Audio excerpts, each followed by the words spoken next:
So I'll just mention that our musicians tonight are Steve Hickman, Marty Taylor, and David Crandall.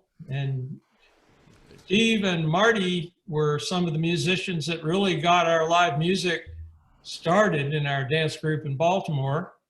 And we're very glad to have David, who I actually met at Berea when I first started dancing way back in the mists of time. And of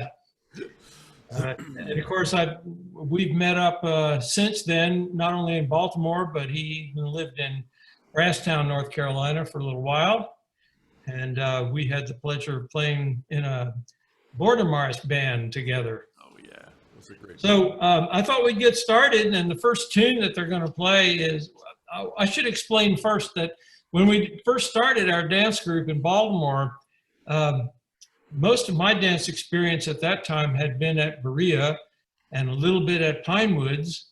And at that time, we were doing a mix of English and American, and the English was both Playford and what we might call traditional or village dances, simpler dances that had been collected in the villages in the 20th century. And then also some contemporary dances. We'll be doing a couple of dances by Pat Shaw, which when we first started dancing in the 70s, Pat Shaw was just sort of getting known a little bit in the States. And he hadn't even visited the States yet. That came a few years later. So we're going to start with a traditional Playford, we say Playford, published in Playford's, what was then called the English Dancing Master of 1651, the very first edition. One of the first dances was Sellenger's Round. And it's in 6/8 time. It's subtitled The Beginning of the World, and I thought that's a good place to begin our program tonight.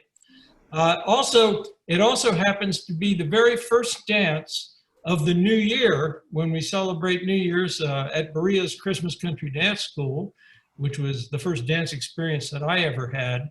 And we've continued that tradition in Brasstown. So Sellenger's Round is always the first dance that we do after New Year's. And in Brasstown, the second dance is Chorus Jig. Yeah. So without any further ado, if you guys are ready, let's have a little bit of Sellenger's Round.